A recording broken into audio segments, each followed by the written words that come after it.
ऐसा लगा अंत में बताइएगा जरूर। अरे बहू, चाय ले ले, उठ जा बेटा। अरे मम्मी रहने देती ना, मैं उठ तो रही थी। अरे कोई बात नहीं, खाने में क्या बनाना है वो बता दे। देख लो माँ, कुछ भी जो ये कहे बना लेते हैं। बेटा, मैंने तो जो सब्जी थी वो काट दी है, तू बस रोटियां बना लेना। ये हर रोज सुबह का सीन था ममता के ससुराल का। एक दिन पड़ोसन कहती है, अरे बहन जी, सारा दिन काम करती रहती है, थकती नहीं क्या आप? बहू क्या करती रहती है सारा दिन? अरे वो भी कुछ ना कुछ करती ही रहती होगी। अब इतनी भी बूढ़ी तो नहीं हूं मैं जो बैठ जाऊं कि सामने काम पड़ा है और मैं बैठी रहूं। अरे लेकिन बहू की तो आदत खराब हो जाएगी जब सारा काम आप ही कर दोगी।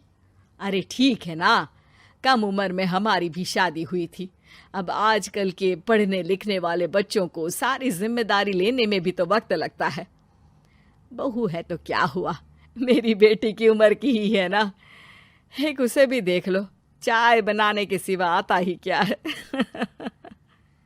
ममता से सारी बात करती है। हाँ मम्मी जी ही ज्यादा काम करती हैं, इसमें कोई दो राय नहीं है।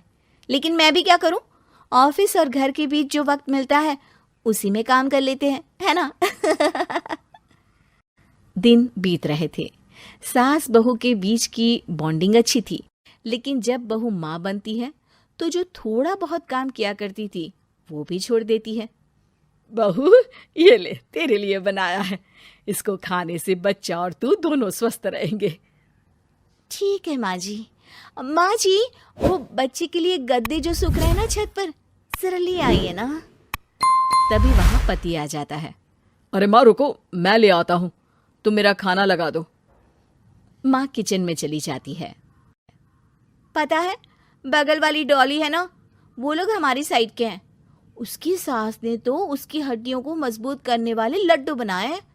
उसे भी बच्चा हुआ है ना। पता नहीं मम्मी जी क्या पानी सा उबाल कर दे देती है, मैं तो बस वही खा लेती हूँ। अरे तो तुम्हारे साइड बनता है तो तुम अपनी माँ से बोल दो, वो बना देंगी। आहा, माँ की तबीयत ठीक नहीं रहती, तुम जानती हो ना, कैसे बनाएंगी वो? अरे क्या हो गया सासू माँ को? कल तक तो फेसबुक में किटी की फोटो डाल रही थी। अच्छा अच्छा चुप रहिए। डॉली की सास ने मनाया है, तुम लोगों का भी तो फर्ज बनता है। तभी वहां सास आ जाती है। ये ले बहू, गर्म पानी की बोतल, गर्म पानी पीने से पेट अंदर हो जाएगा। नहीं नहीं माँ जी, गर्म पानी पीने से प्यास नहीं बुझती। अरे पी लेना बेटा। वो बगल वाली डॉली को तो जानती है ना, जो तुम लोगों के साइड की है। तेरे साथ ही उसका भी बच्चा हुआ था। बेचारे का कोई ख्याल रखने वाला नहीं, सारा काम करती है और रात में बस एक लड्डू खाकर सो जाती है। पेट तो लटक ही गया है और बच्चा तो कितना कमजोर सा है उसका। अच्छा माँ, क्या बात है, डॉली की ये हाल है? क्यों मैडम, क्या कहना है आपका? अब पता है मुझे, किसी के पास मेरी सास की तरह सास थोड़ी ना है। नहीं नहीं बेटा, ऐसा नहीं है। मेरे लिए तो तुम सभी मेरे बच्चे जैसे ही हो।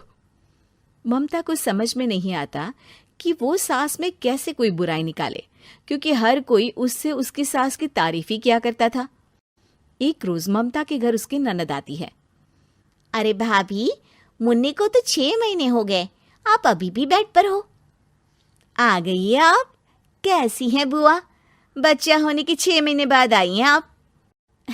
भाभी, अमेरिका दूर है ना तो वक्त लग जाता है। अब इनकी छुट्टी अभी थी तो सभी आ गए। वैसे माँ कहाँ है?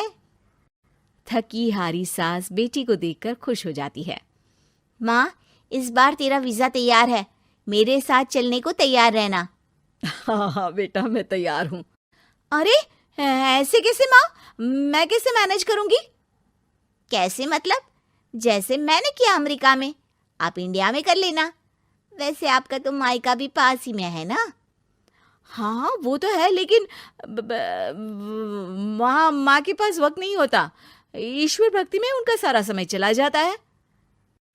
भाभी, बेटी परेशान हो तो माँ का ध्यान आरती में कैसे लग सकता है? समझ में ही नहीं आता। वैसे भी अब माँ को मैं अपने साथ ले जा रही हूँ। माँ को विदेश घूमने का शौक है ना। ममता मन मारकर चुप हो जाती है, लेकिन मन ही मन सोचती है कि वो कैसे सारा काम मैनेज करेगी। पति का खाना, नाश्ता, मुन्ने को नहलाना धुलाना, फिर रात भर इसके लिए दूध तैयार करना। माँ तो सारा काम करती थी।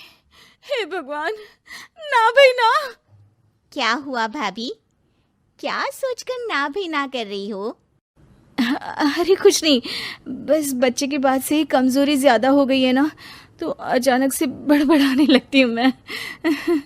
अगले दिन ममता अपनी माँ को फ़ोन करती है। राधे राधे। माँ मैं क्या करूँ, मेरी सास तो अमेरिका जा रही है बेटी के पास। अब घर का सारा काम, बच्चा, सब कैसे मैनेज करूँगी। तू आ जाना माँ कुछ महीनों के लिए मेरे पास। अरे ना ना ममता, मेरे बस की बात नहीं है काम धाम। अरे तू तो जानती है ना, मैंने तो तेरे भाई की शादी भी गरीब गांव की लड़की से इसीलिए ही की थी कि वो चुपचाप घर का सारा काम करे। वैसे भी अब तो आदत भी नहीं रही मेरी काम करने की। ममता को माँ पर बहुत गुस्सा आता है। ठीक है माँ, देख लूंगी मैं, लेकिन मेरी मुसीबत के वक्त आप मेरा साथ नहीं दे रही है। अब भूल जाना मुझे। ममता गुस्से में आकर फ़ोन रख देती है और रोने लगती है, लेकिन बेचारी करे भी तो क्या। अब सास और ननद दोनों घर का काम करते, नेहा आराम करती, लेकिन अब आराम में भी उसे चिंता रहती। और फिर वो दिन भी आ जाता है जब ननद का जाने का वक्त आ जाता है। भाभी मैं जा रही हूँ, अपना और मुन्ने का ख्याल रखना। ममता सास को देखती है और गले लगकर रोने लगती है। माँ जल्दी आ जाना। सास मुस्कुराकर कहती है, कहाँ से ममता, मैं कहीं नहीं जा रही। मैंने देखा कि मेरे जाने की बात से ही तू परेशान हो गई थी, इसीलिए मैंने अपना जाना कैंसिल कर दिया है। तू चिंता ना कर, मैं तेरे साथ ही रहूंगी। ममता को अपनी माँ की बात याद आती है कि कैसे उसके कहने पर भी ममता की परेशानी को समझने की बजाय उसने मना कर दिया, जबकि सास ने बिना कुछ कहे बहू की समस्या पढ़ ली। हाँ माँ, हम सब साथ चलेंगे बाद में दीदी के घर अमेरिका। आज से आप रानी बनकर रहना और मुन्ने को देखना। मैं समझ चुकी हूँ कि मेरा फर्ज क्या है। अगर कहानी अच्छी लगी हो तो चैनल को सब्सक्राइब जरूर कर लेना और लाइक और शेयर भी कर देना। ऐसे और भी वीडियो देखने के लिए बने रहिए। मेरे चैनल पर धन्यवाद।